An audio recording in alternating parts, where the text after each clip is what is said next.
Long before Auschwitz, there was Shark Island. Before the gas chambers and the systematic extermination of European Jewry, another genocide unfolded, largely erased from the collective memory of the West. This is the story of Germany's first genocide, a brutal campaign of annihilation against the Herero and Nama peoples of what is now Namibia. It is a history marked by skulls, concentration camps, and the deliberate starvation of entire populations. This forgotten atrocity serves as a chilling precursor, a dark chapter that predates the horrors of the Holocaust by decades. Understanding this history is not merely an academic exercise, it is a moral imperative. In 1884, at the infamous Berlin Conference, European powers carved up the African continent with arbitrary lines on a map. Germany laid claim to a vast territory in southwest Africa, establishing its colony of German Southwest Africa, modern-day Namibia. This was not an empty land awaiting discovery. It was a vibrant landscape, home to the Herero, Nama, San, and other indigenous communities who had lived there for centuries. Their societies were complex, their cultures rich, and their connection to the land profound.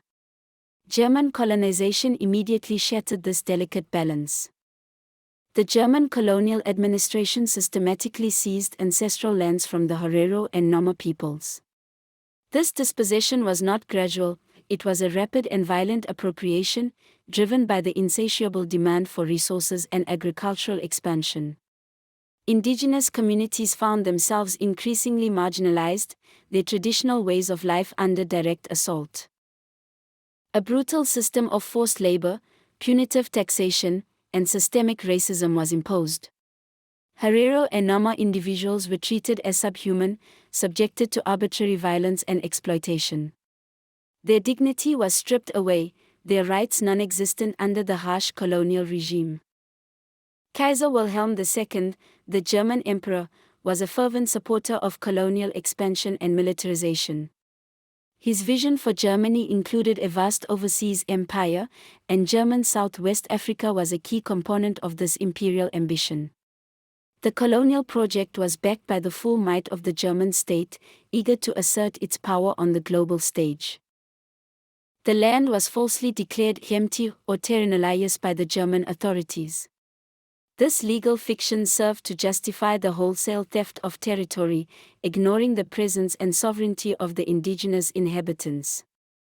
It was a deliberate act of dehumanization, paving the way for unimaginable atrocities. The escalating oppression and land seizures inevitably led to widespread resentment and resistance. The Herero people, pushed to their breaking point, rose in rebellion in January 1904. Under the leadership of Samuel Maharero, they sought to reclaim their stolen lands and assert their independence from German rule. Their initial targets were isolated German farms and military outposts, a desperate attempt to strike back against their oppressors. Months later, the Nama people, led by figures like Hendrik Witbooi and Jacob Morner, also joined the resistance. They too had suffered immensely under German colonial rule and recognized the shared struggle for survival. Germany's response was swift and merciless.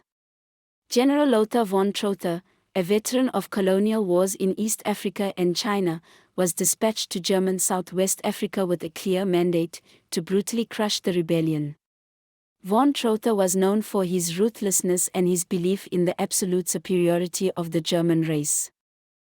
Upon his arrival, von Trotha issued the infamous extermination order in October 1904. This chilling decree left no room for misinterpretation.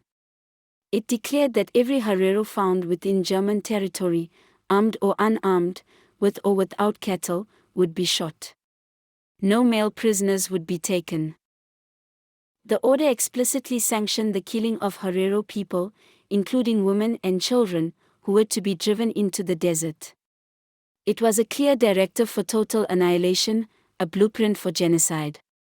This was not merely a military strategy, it was a declaration of racial war. Following von Trotha's extermination order, the German forces systematically drove the surviving Herero and Nama into the vast, arid expanse of the Omahik Desert, also known as the Kalahari. This was a deliberate tactic, designed to ensure their demise through the elements. The German military sealed off all escape routes, creating a death trap. Crucially, all access to water sources was denied to the fleeing populations. Wells were poisoned or guarded, ensuring that thirst would become their most potent enemy.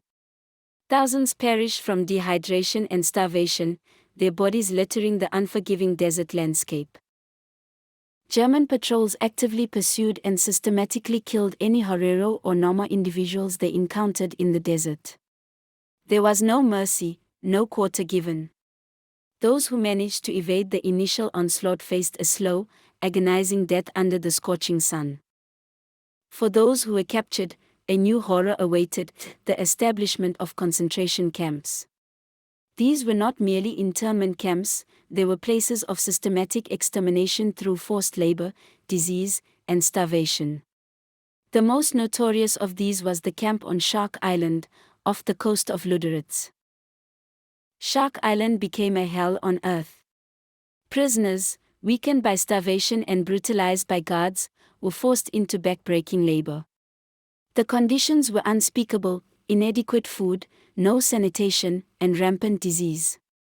Death was a constant companion, claiming lives daily. Horrific medical experiments were conducted on prisoners by German doctors, often without anesthesia or consent. These experiments, driven by pseudoscientific racial theories, involved vivisection, the injection of diseases, and the collection of body parts. The suffering inflicted was unimaginable. These barbaric medical practices bear a disturbing resemblance to those later carried out by Nazi figures during the Holocaust. The racial ideology that underpinned these experiments in Namibia laid a foundation for the atrocities of the Third Reich. It highlights a continuity of thought within German scientific and military circles. Women prisoners were forced to perform the gruesome task of cleaning the skulls of their deceased relatives and fellow prisoners. These skulls were then meticulously packed and shipped to Germany for racial science research. They were used to prove the supposed inferiority of the indigenous peoples, further justifying their extermination. The scale of the devastation was catastrophic. By the end of the genocide, an estimated 80% of the Herero population had been decimated. From an estimated 80,000 people, only around 15,000 survived. Their society, their culture, and their very existence were brought to the brink of annihilation. The Nama people also suffered immense losses. Approximately 50% of their population, around 10,000 out of 20,000, perished during the genocide. Entire communities were wiped out, their ancestral lands seized, and their future irrevocably altered. This was a deliberate act of cultural and physical destruction. After the end of World War I, the genocide in German Southwest Africa was largely forgotten by the international community. Germany's defeat and the subsequent focus on European reconstruction overshadowed the atrocities committed in its former colonies. The world turned its attention elsewhere. Namibia became a South African Mandate territory after World War I, further obscuring the German atrocities. The new administration, itself rooted in racial segregation, had little interest in acknowledging or rectifying the historical injustices committed by its predecessor. The victims' suffering remained unaddressed. Germany was never truly held accountable for the genocide. There were no war crimes tribunals, no reparations, and no formal apologies for decades. The perpetrators largely escaped justice, and the historical record remained largely unexamined in Germany itself. The descendants of the victims continued to live marginalized and dispossessed of their ancestral lands. The economic and social consequences of the genocide reverberated through generations, perpetuating cycles of poverty and disenfranchisement. The trauma remained unhealed. Even today, Namibian skulls, taken during the genocide for racial science, are still present in German museums and university collections. These human remains serve as a stark, tangible reminder of the atrocities committed and the ongoing need for repatriation and reconciliation. Their presence underscores the unfinished business of justice. After decades of advocacy from Herero and Nama descendants and international human rights groups, Germany officially acknowledged the genocide in 2021. This was a significant step, finally recognizing the historical truth of the events. However, the nature of this acknowledgement has been met with considerable criticism. Germany offered €1.1 billion in development aid over 30 years, intended to benefit the affected communities.